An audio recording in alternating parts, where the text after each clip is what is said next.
Stop letting society tell you about the best skincare routines, the hottest plastic surgeons, or the cream that will keep your skin from aging. It's time we start asking ourselves, what the fuck is beauty anyway? If we remove all the IG filters, is there more to a beautiful face than just skincare? Well, I'm here to share it with you, and hell yeah, there is. My name is Jen Carrasco. I have been an esthetician, as well as a high-level fitness competitor, and an all-around badass for over a decade. And I need you to know there is way more to keeping your mind and body clean than just a cream. Join me each week as I cut the BS out of getting healthy, caring for ourselves, and caring for our skin. I share real tips, real ingredients, and real experience. Now let's get some answers on what the fuck is beauty anyway.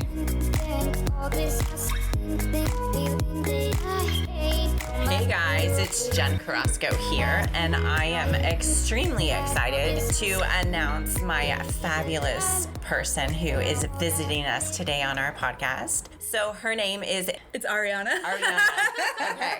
See, I'm already butchering it. So Arianna Kramer, and she grew up in a beautiful redwood forest of Santa Cruz, California. Arianna is a clinical hypnotherapist, energy healer, spiritual counselor, and a metaphysical teacher. She graduated from Marissa Peer School of Rapid Transformational Hypnotherapy. Did I say that correct? Yeah. Okay, good. And received her bachelor's degree in a ministerial training from the University of Metaphysics in Sedona, Arizona. She also is a Reiki 2 practitioner through the International Center for Reiki Training. She has been on the Good Day Sacramento show, as well as the LA Talk Radio, and on podcast format as well. And now she's with us today, which I am super excited and stoked about. So I want to start off with having her tell us a little bit about herself. Great. Well, thank you so much for having me here. So my name is Arianna, and I am a clinical hypnotherapist, and my main specialty is really meditation. That has been the most life-changing thing for me in my path. And the reason I got into this work is because of my own experience with post-traumatic stress disorder, depression, anxiety. So finding a way to help myself led me to find all these tools. And I love being able to help other people get through that. So that's why I do what I do. So Arianna, tell me what drew you to meditation.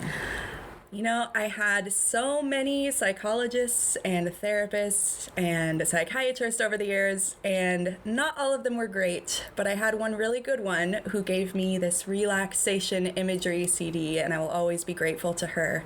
When I was 15, I started using that every day and just started doing a little bit more of self-care, like getting a little bit more sleep, getting a little bit more exercise, drinking more water. Which we can all use. Yes, those fundamentals are huge. But then the practice of meditation, after a few months, it completely changed everything for me. And I became not depressed for the first time in my life.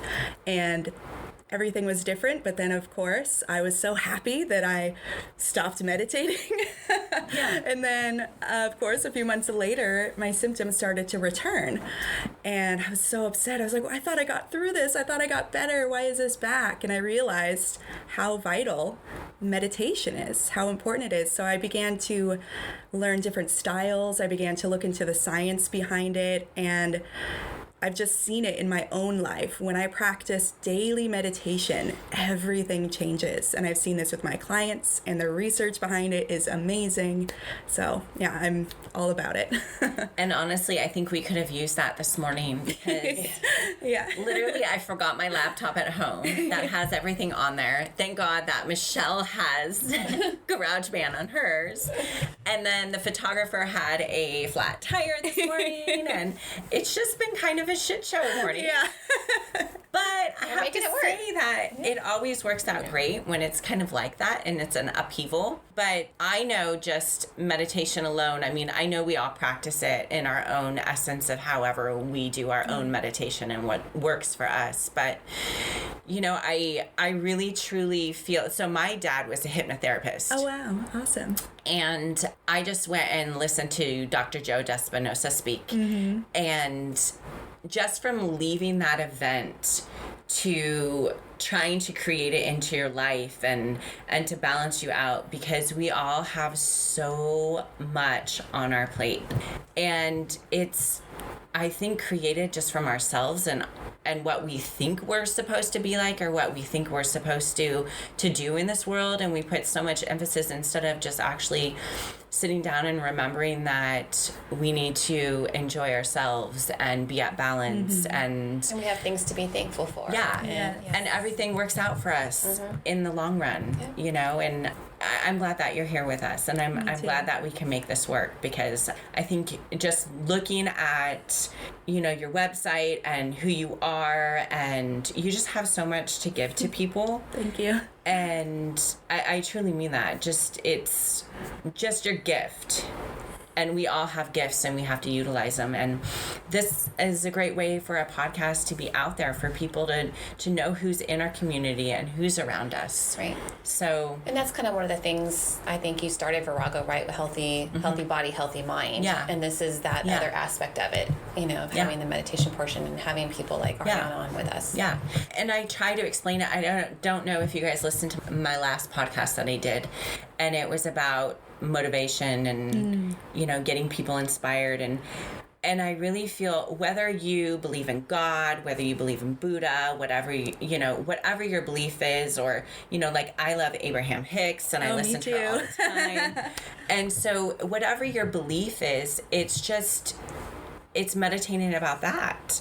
Because really, if you think about it, it all comes down to the same point of just doing positive vibes and putting positive things in the universe and making shit happen that we want to happen, or what we're supposed to be here to do. Yeah. So that's why I think you can speak so much to our audience about all of that, Thank you. especially in our community. Because I think in each community we need that voice. Absolutely. And you had talked a little bit about, you know, meditation and kind of coming. Did you find it to be hard in the beginning, or was it something you kind of just jumped right into? Oh, yeah. And that's why I teach an intro class every month, and I have free groups every week, because I know how difficult it is, especially coming from a depression and anxiety state of mind.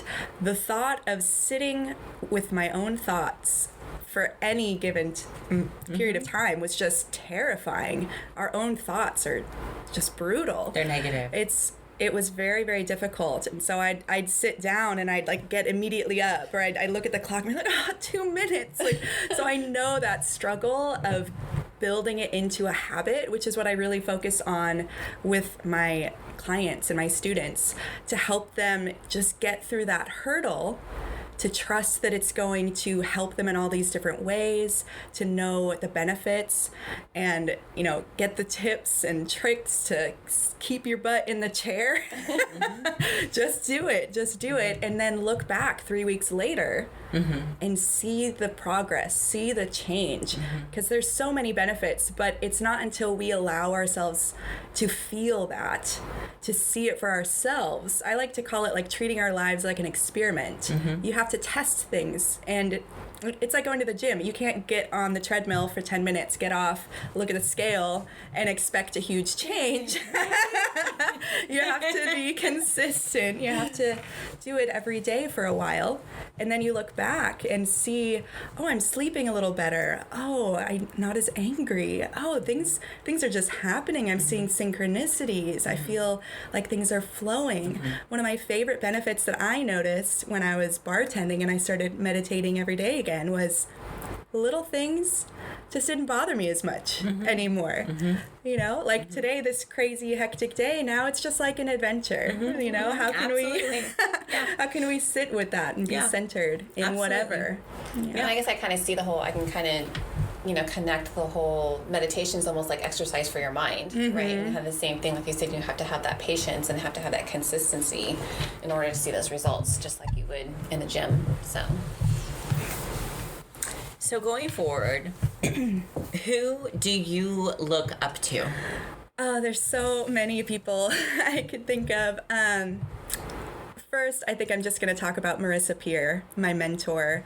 She taught me hypnotherapy. I actually saw her at the Mind Valley reunion. I don't know if you know about Mind Valley, but I went there to see some energy healers that I love, and I wanted to feel their energy in person. But I was at this moment where I was actually going to school for traditional psychology, and it wasn't feeling quite right, But then when I was there, she hypnotized the whole crowd of 800 people, including me, and it was phenomenal. It changed my life, and it was also similar to a meditation I'd done for myself years before to help heal a traumatic memory. And then I ended up running into her in the bathroom afterward, and I heard that little voice, just talk to her, and I talked to her, and she told me about the course, and a whole series of synchronicities got me there just within 2 months. She has just this powerful energy, this confidence, and just this love of helping people change their lives. So I feel really blessed that I got to train with her and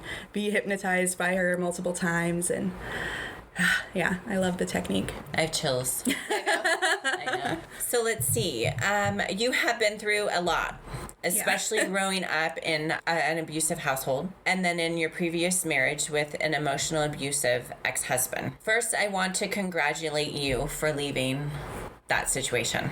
It's not easy, and I have not been in a physical abusive relationship. I have definitely been into a verbal mental several times in my life, and I think, it changes you as a person. Yeah. And your outcome goes into, I even see it, even though it was, 15, 18 years ago, I still see it come into my relationships in the future.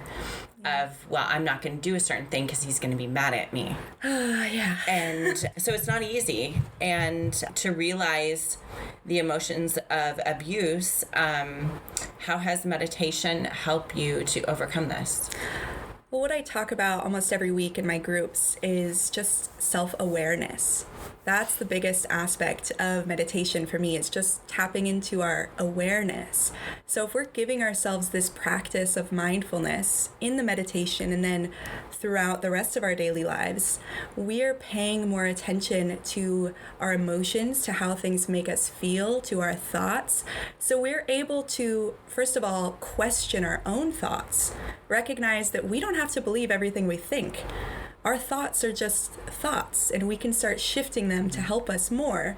But with that awareness in yourself and that centeredness, being able to feel good in yourself through the practice of meditation, you recognize the bullshit easily.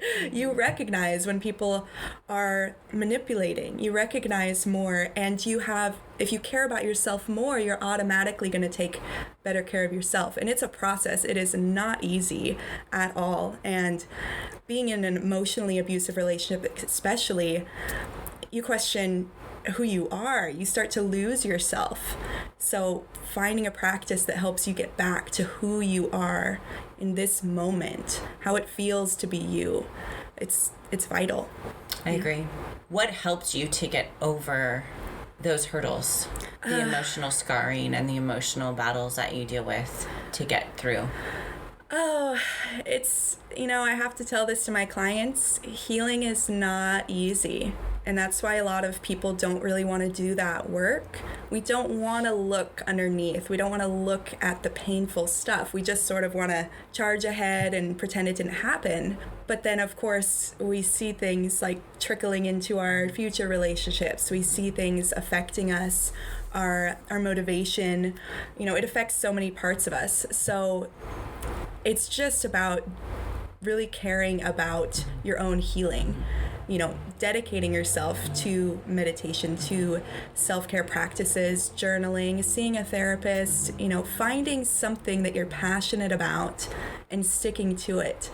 And just it's really the way that I described depression and how it felt to me, and it went hand in hand with those feelings of abuse, was I felt like I was trapped in this dark hole in my heart. I felt like there was a black pit of despair, and I had to crawl out of it.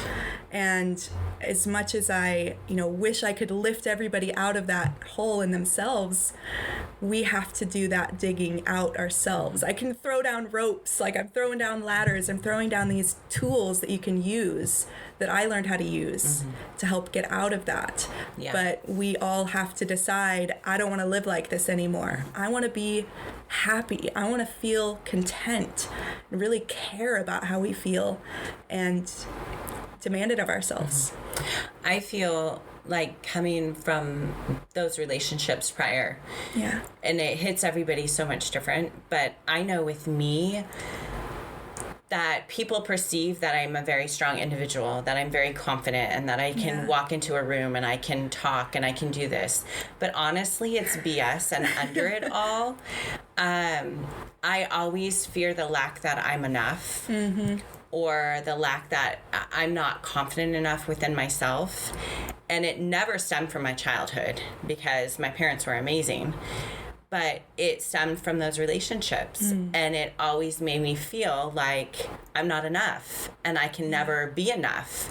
And that's something that I struggle with every day, is coming out and saying, okay, like for business examples, like I've explained before, I've made some bad business decisions in life, and every day I think, okay, I'm enough to do this. Stop it. I'm enough to do this. It's going to work. But in the back of my head, you always hear those people that were in your past that make you feel like you aren't enough. And honestly, I don't even know if we officially ever fucking get over that. Yeah.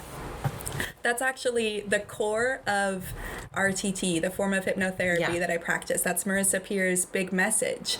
I am enough. If we can get people to believe that changes everything. And people come to me for so many different topics for hypnosis: lack of motivation, fear of public speaking, alcoholism, depression, anxiety, weight loss.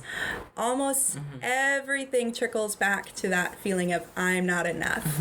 And so that's what our whole thing is about. If we can just get people to start believing that, and you could start simply, like she says, just write it in lipstick on your bathroom mirrors. Surround yourself with that. Tell yourself every day you are enough until you start believing it. And treat yourself like you are enough, because we are all enough. And the way that we sort of help people see that is just imagine a baby that is just born. Any baby that is brand new into the world, any child that has just been born is enough. They're perfect. They are exactly what they need to be. They are exactly who they're supposed to be. They're whole. They're enough. And then remembering that that's us. That's all of us. And I hope that women that just have children or that are pregnant, that are listening to this, embody this into your life. Because honestly, as a mother now with a 20-year-old, I wish I could go back and change so much within his life of what I know now. Yeah.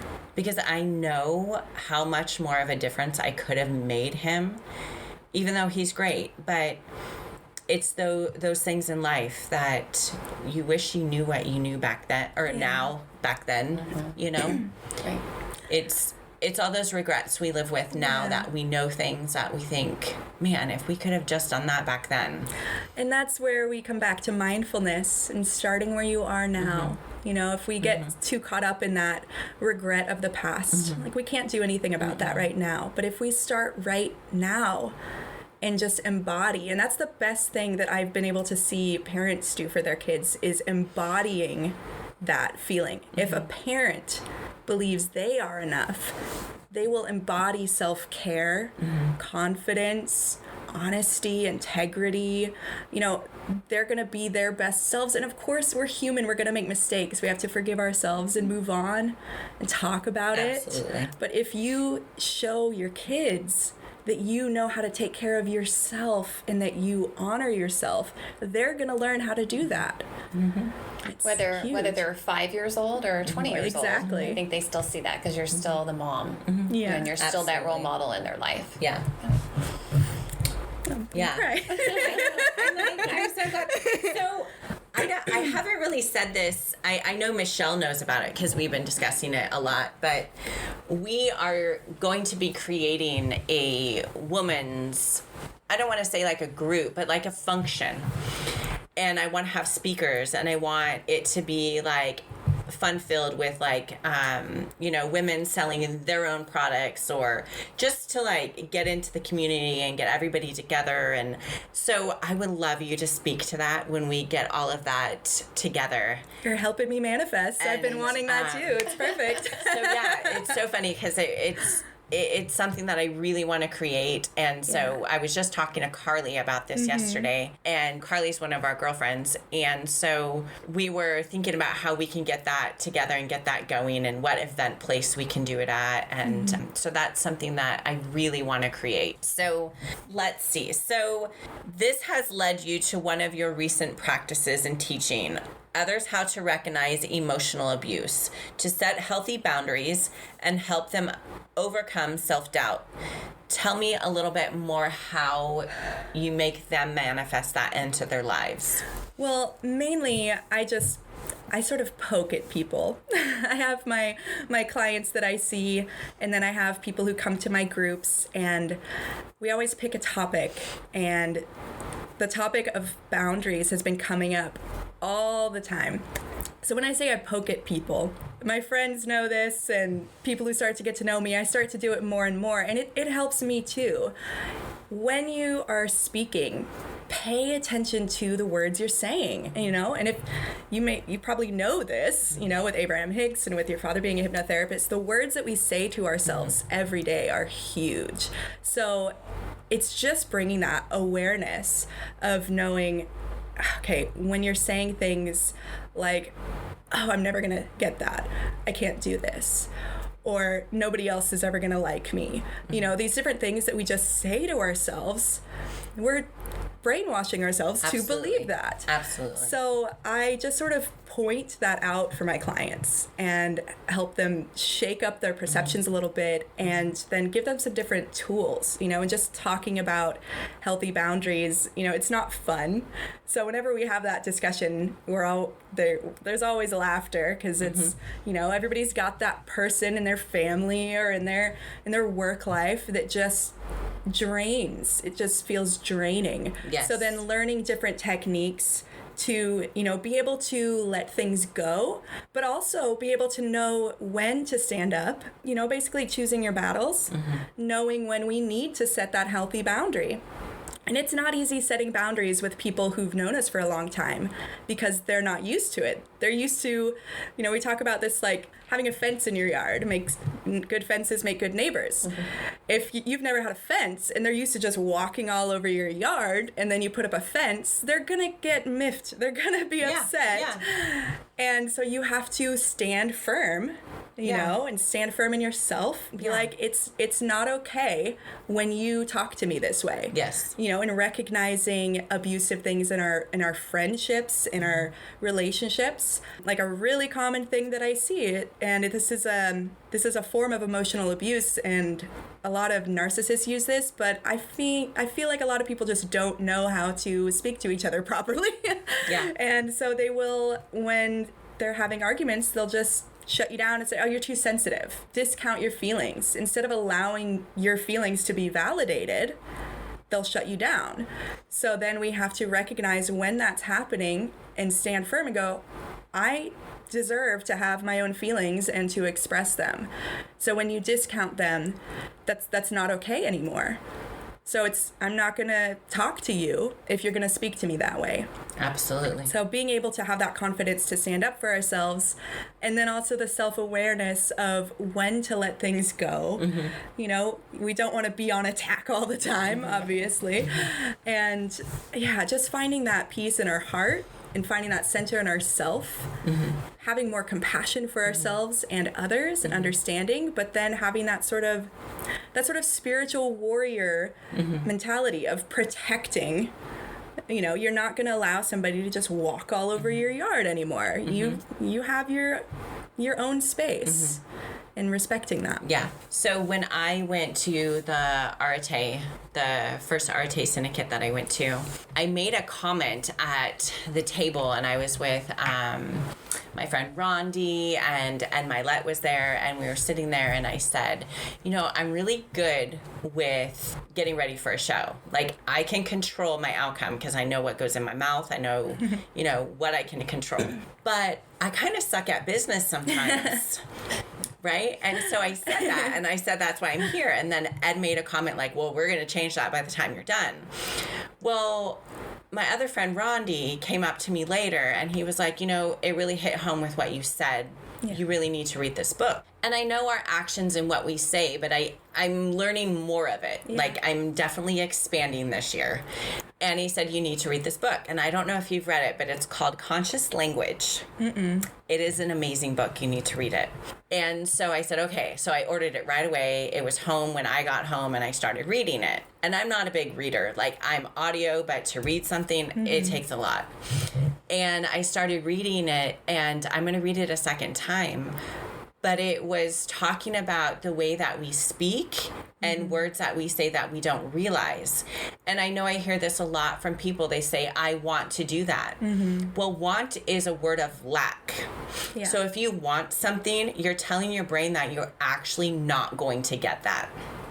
So it's little things that we say.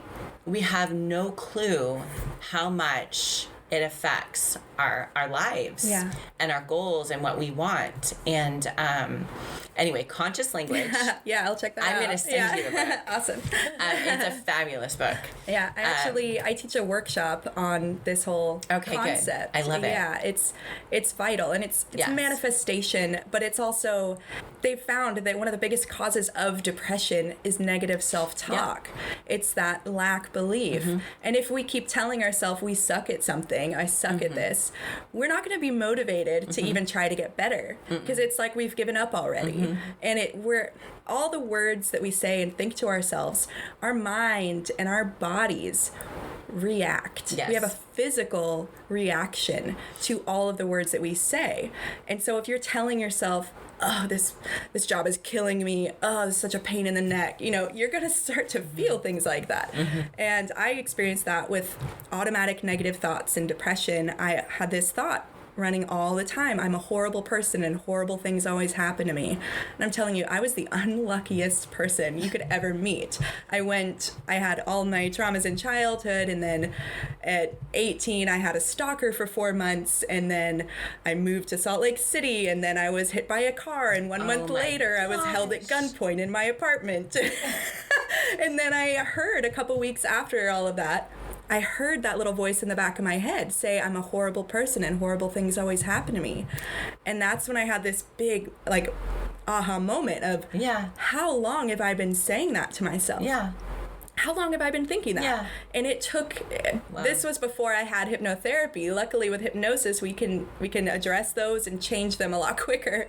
But for me, I just started paying attention to those words and saying or thinking the opposite, or thinking, you know, and it took a long time, because we can't, like Abraham Hicks says, you can't go from here to here. And so I teach my clients, you can't go from I hate myself to I'm a fabulous goddess, you know, right away. You can't go there, because you're not going to believe it. Part of you is going to go, oh, okay, you know, you're not going to believe it, and it's going to feel like even more resistance. So I start gently, go from I hate myself to, you know what, I'm human, I'm doing my best, I'm getting a little better. Things are okay right now.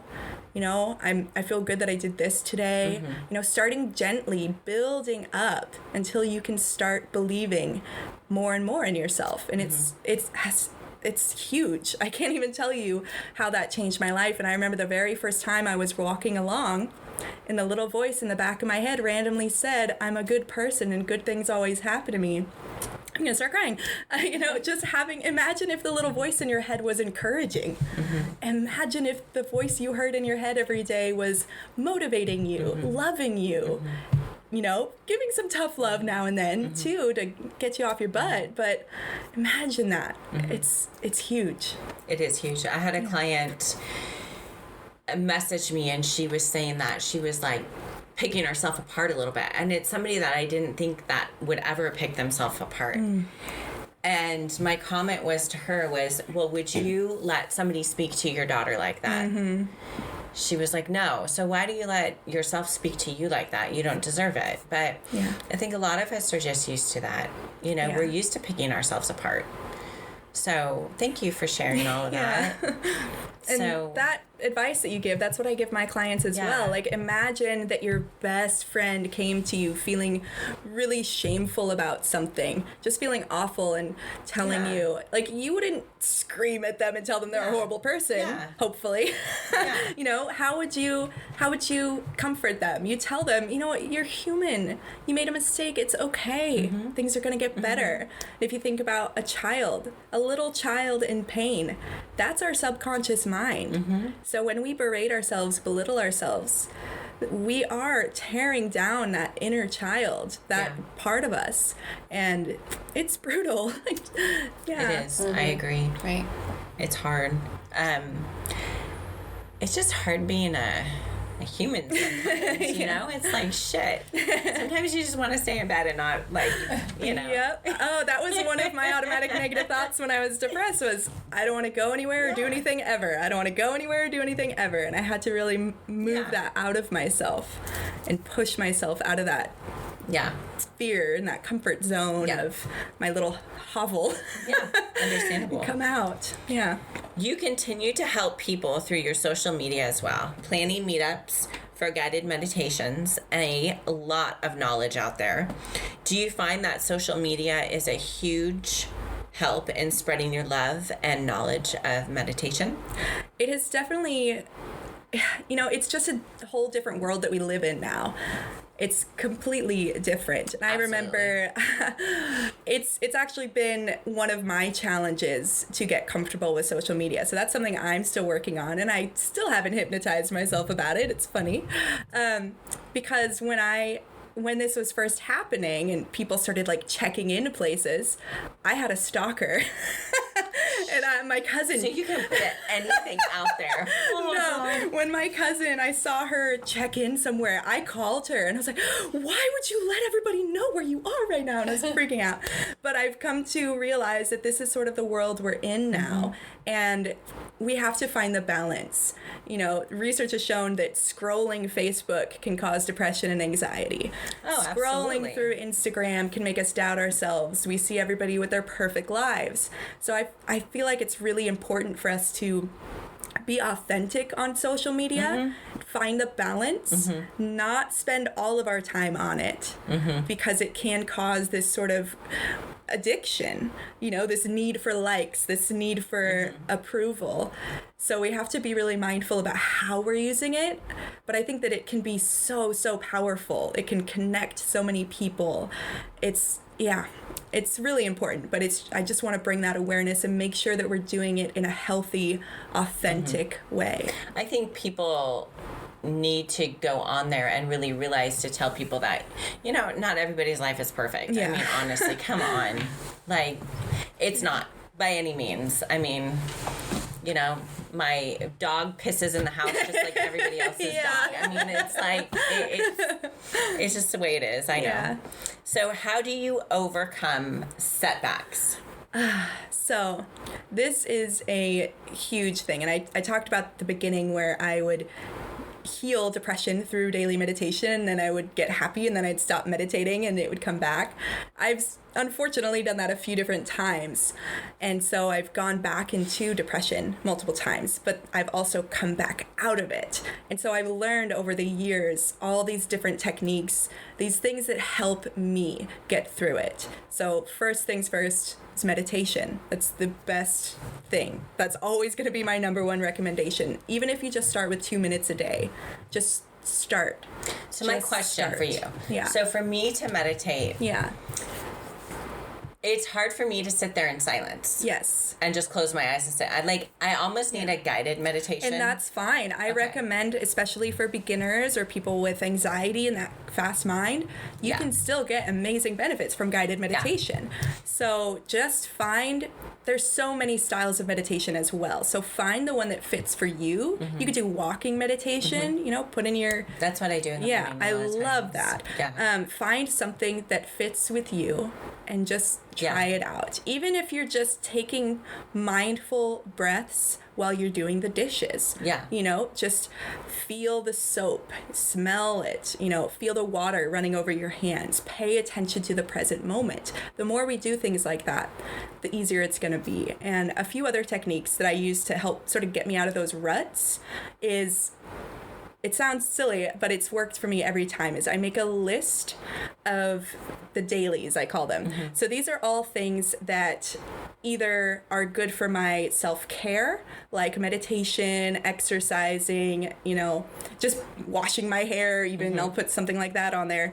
And then there's also things that move me forward in my business, like networking. I'll put all these different things on there, family time, and because the thing about depression and getting in those ruts, we lose motivation even for things that we love. And we tend to focus when we're in a negative state of mind. We have a hard time giving ourselves credit for the good things we're doing. We're focusing on all the stuff we didn't do. We're focusing on all the stuff we did wrong. So what I use this list for is every day, I'll make a goal for myself in the beginning, and I'll start slow. I'm going to do 4 things on this list today. And I'll cross them off as I go, which is a little, burst of dopamine. You love that, crossing off the list. Get that feel-good feeling. And then you start focusing on, I'm getting things done. And then you get a little more motivation because we get sort of overwhelmed by everything we need to do, everything we want to do, So I don't recommend starting out a bunch of habits all at once. Don't start running every day and meditating every day and doing yoga every day and journaling every day. Start with 1 or 2 things, build a habit, and find some fun, and then keep it going. And then eventually you don't need the list anymore because you're back in your healthy, motivated part state. of your day now. Exactly. You have your habits. Right. So my question to you, which is totally off the subject, when are you going to write your book? I've been working on it for a while, and actually doing my workshops that I've been doing has really helped me because I write out, like for my intro to meditation class and for my manifestation workshop, I've written like 20-page pamphlets that I give to everybody who comes so they can take the knowledge with them, because being able to look back on it and refresh, I find that really important. And I'm realizing that the more I do this, I'm writing all these pieces of my book. So really, I have no excuse right now. It's time to sit down. Well, I have great people when you're ready. Yeah, awesome. I can introduce you to. Wonderful. So, I just know that you're doing that. I just have that. And like, when is it happening? Yeah. Obviously, what do you have planned next then with your future? Definitely. I've been actually exactly what you want to do. I've been really wanting to create or participate in sort of a women's retreat. Now we have to get together and start planning it. I'm excited about that. I was thinking the DeVille, but I have to call and figure out how we can get that. And, I know. And I love it. I love doing group guided meditations and group hypnosis. I have all these things that I really want to start working with more and more people. And so I've started that. It's been building. And Carly and I we're volunteering with the girls at the Boys and Girls Club. I would love to do that. Oh, it is so wonderful. It's heavy. They're going through so much. But being able to give them some of these tools that hopefully will just be in the back of their head, when they need it. Giving them these different breathing techniques, meditation, just seeing things in a different way has been really exciting. And I'm also working with a new company. I'm starting to help with young adults with disabilities, helping them learn meditation and feel more in control and calm in the present moment, learning these breathing techniques that can help them when they're having anxiety. And it's been really nice to see that as it's starting to progress. Nice. So, yeah. Nice. I'm happy for you. Definitely doing some good work out there. Thank you. Yep. So, with my podcast being called What the Fuck is Beauty Anyway? I love it. Tell me, what is beauty to you?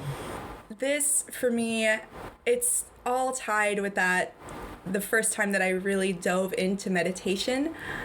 And I had been practicing, I'd been doing self-care, and then I'd been meditating every day for about 3 months. And then I had this vision that helped bring me out of depression, and I realized that I no longer wanted to die. I no longer wanted to kill myself.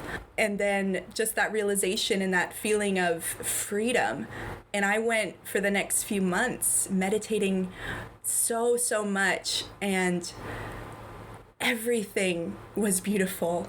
The colors of the trees. I'd wake up in the morning and set an intention. I'd jump out of bed. I would walk down the street and say, thank you for the ever-changing colors of the sky. Thank you for this breath. Thank you. And it was just the most beautiful experience of my life. And I can get back to that just through meditation and self-care. That beauty, like, it was like everything was sparkling, just unimaginable beauty. And so that's the first thing I think of when I hear that word. It's just looking at the world and feeling so grateful. And I honestly think that people lack that. They're so caught up with their daily routines, what they have to get done, their protocols, what they need to achieve, that people don't realize to actually wake up and look at the trees, look at the leaves, get off your freaking phone. Like, there's so much out there. And, you know, who's to say that we're not going to die tomorrow? Yeah. Who's to say we're not going to get into, you know, a tragic accident? Or every day we need to just live it and not be anxious about what tomorrow has for us, and just enjoy the every moment. Get into that present moment awareness and just gratitude. Yeah. And just like that childlike awe. Yeah. And one thing that helps me get back into that when I get caught up in the mundane and the business and the paperwork and all the stuff, I take this time to just walk. I have a healing room in my house where I used to see clients at my house, but now it's back to just being my meditation space. And I've got my bookshelves, and I just tap back into that little me who just would have loved to have all that stuff, all my crystals, all my books. It is. I go in there. I want one of those. Just that feeling of, wow, look at all this wonderful stuff I can do. Look at all, you know, and I think about my clients, and you have to tap back into gratitude. And that's a practice that can really help. And there's science behind it too. If you take every night when you're trying to fall asleep, list 3 to 5 things that you are grateful for. And automatically your subconscious mind is going to start pointing you towards and making you focus on more things to be grateful about. And that gratitude that's the best feeling that I've found in the world. It's just gratitude for my existence. It's just beautiful. So you've encouraged me. I have to move out of our apartment in February. And I want a house now with 3 bedrooms. Yes. And I'm going to make my room, and I'm going to put on there, no boys allowed. So you got 3 of them. This is my meditation room. Everybody leave me the fuck alone. Yes. Oh, that's so funny. So for my listeners, do you have any advice if they're wanting to get into meditation, and what advice do you have? So I'll just start. When I do my intro class, one of the first things I do is sort of bust some of the myths, because I've heard it all. You know, we all have excuses about why we're not meditating. So one of the first things I hear is that I can't quiet my mind, my thoughts move so fast, so I can't meditate. And that's just a misunderstanding about the process of meditation. We're not supposed to stop thinking. It's like trying not to think of a polka dotted elephant. You can't. Oh, no. You can't not think. That's what our brain is for. So we're not trying to have an empty mind. Yeah. That's impossible. So don't hold yourself to that standard. Yeah. What we're supposed to do is just return to our point of focus. So whatever the focus of the meditation is, whether it's focusing on the breath or listening to the words of a guided meditation or focusing on the sensations of our body, whatever we're choosing to focus on in that moment, every time your mind wanders, every time you notice a sound or a sensation, just notice that you noticed and return. And I don't care if you have to do that 1,000,000 times in 2 minutes. You're meditating. That practice of returning, of noticing and returning, that is the practice of meditation, and it is huge. And if we could start to bring that not just into our meditation, but also into our lives, it has a profound effect of living in the moment, recognizing where we are right now.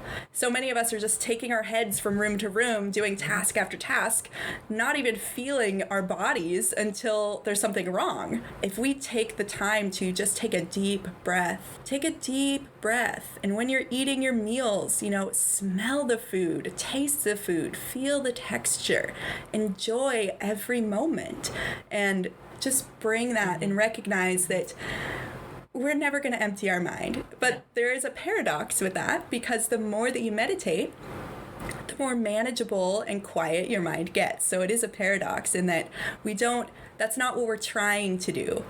But our thoughts will become calmer the longer that we practice it.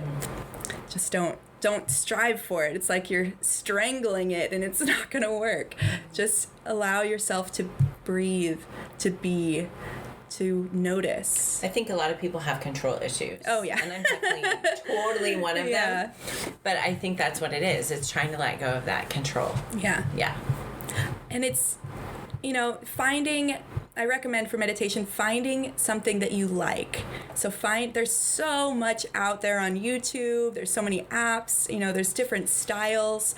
You can dance and meditate. Like, there's so much out there. So find what sparks your interest. And then my biggest recommendation is pick something and stick to it for at least 21 days. Because then you'll be able to look back on it and see the progress, see the changes. And you can look into all the benefits. We know that it reduces blood pressure, it helps us focus more, it helps us sleep better, it helps us manifest. There's so much that it can do. It reduces the risk of heart disease and stroke. Like, there's so much that we know about it. But we're not going to feel those benefits until we experiment, until we see it for ourselves. And then we can see our own benefits, Like, for me, just things just not bothering me as much anymore is a true freedom. Being able to come back to myself when somebody's rude or cuts in front of you. And, people don't believe me, but I love going to the DMV. Oh, my gosh. You can go for me. I love it because I'm able to put my phone away, look up, and just be. Just breathe. Just notice. Notice all the different people. Notice all the sounds, all the funky smells, just be centered. And I found that when I do that, when I lift my eyes and just be in the world, it tends to radiate. And people often ask me, why are you smiling? But it radiates, and I spark up conversations, and I feel more connected to the world. And it's beautiful. No, I'm glad that you're here sharing this with us. Thank you. So let's go and let everybody know, how can they go about booking a service with you? Yeah, well, I do free consultations, because I have so many different modalities. I really like to sit down with people and talk about, what's going to be the best way forward for you. Do we need to have a hypnosis session, some Reiki, counseling, meditation training? What is it that's going to benefit you the most? And so to book a consultation with me, you just go to my website, arialynna.com. It's ARIALYNNA.com, and I have a contact page on there, and you can actually book a session with me on Calendly, so you can see my schedule book a phone call or a coffee date with me. Okay. And so can you spell that out one more time for everybody? It's ARIALYNNA.com. Perfect. So I'm like super stoked for today. Today was like a really great. I'm so glad that finally all the freaking computers like worked for us. So no, I'm glad. I'm Me excited. too. So anyway, do you have anything else you want to like reiterate or talk or? No, I think you pretty much covered it. I mean, I will definitely have to say to our audience out there that Arianna is definitely a light in this world. Absolutely. Absolutely. So, Thank you. you know, when she walks in a room, that you know, she is all about love. So, yeah. Thank you. That's actually, you know, I've always been a big smiler. I always wanted to make people's days a little brighter. But that I still did that all throughout my depression. And it was a rare person who could see behind the smile. Wow. And it was always a little freaky when they did. I was like, oh, you're not supposed to see that. Right. But now being able to be centered and be myself and actually feel that, actually radiate that compassion, that connection, that, you know, we're all in this together. Right. You know, let's enjoy this reality together. Yeah. Let's build something together. It's So, contagious. Yeah. I'm ready to meditate now. Okay. I know. I need to get my shit together. So anyway, well, thank you. Thank you so much for having me.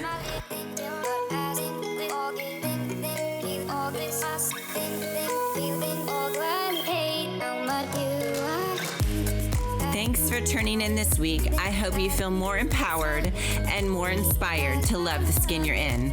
As we navigate new society norms and beauty daily, make sure to always ask yourself, what the fuck is beauty to me? And know that's all that matters. If you love this content today, make sure to subscribe, rate, and review. Follow me and get more info on my guests at viragostudio.com. Yes, I said it, viragostudio.com. And that's the shit. See you on the next episode, beauties.